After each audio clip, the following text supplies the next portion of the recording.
Dans Duel Master, les personnages suivent un code du Kaijudo. Ce code du Kaijudo, c'est rien d'autre chose que la définition de la mentalité de croissance, le growth mindset, mais présenté de manière très shonen. Et je trouve ça fantastique à décrypter.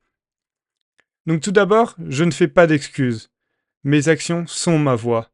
Le fait de donner des excuses, de se chercher des excuses à la fin, au final, ça n'amène rien. C'est qu'est-ce que nous faisons qui compte, plus que ce que nous dites à la fin. Je n'ai pas besoin de faire de coups bas, mon personnage et mon épée. Donc ça, c'est essayer d'avoir effectivement une mentalité sur progresser soi-même, plutôt qu'essayer de gagner à travers des coups bas. I think not of quitting. Je ne pense pas à quitter.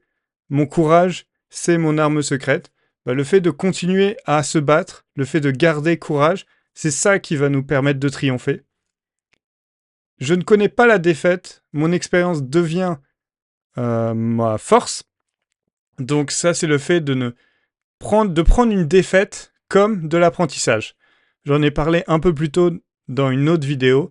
Le fait de ne pas partir sur de ne pas juste rester sur une défaite, sur une partie perdue comme une simple défaite, mais prendre ça comme une expérience pour progresser.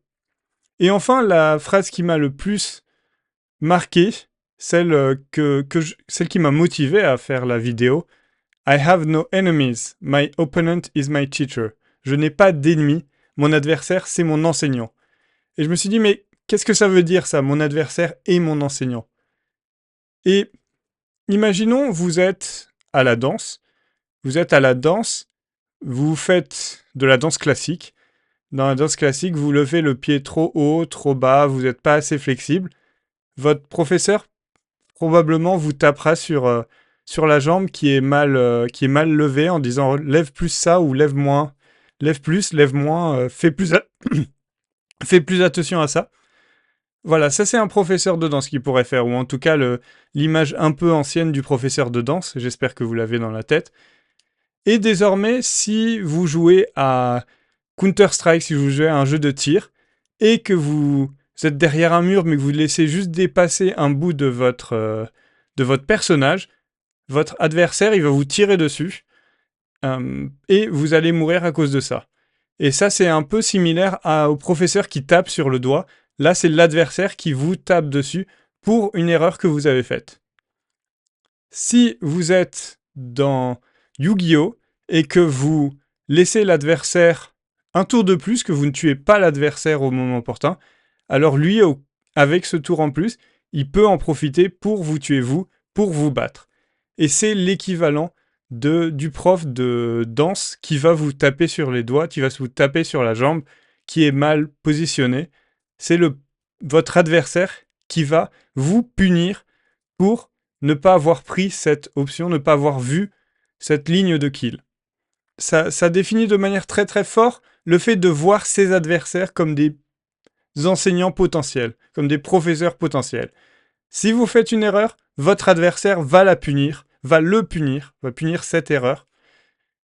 Et même si votre adversaire ne cherche pas nécessairement à vous faire progresser, le simple fait que votre adversaire, durant le combat, il cherche à gagner, eh bien ça va le pousser à vous corriger, à vous punir sur vos erreurs et vous donner, malgré lui, des pistes d'apprentissage. J'espère que ce review de Kaijudo Code vous aura fait réfléchir sur ça. Et si vous vous entraînez pour progresser à Edison, eh bien il y a un prochain tournoi qui arrive, c'est Edison RBET Paris, qui sera donc en juillet. Vous pouvez trouver de quoi vous inscrire dans la description. Bon week-end.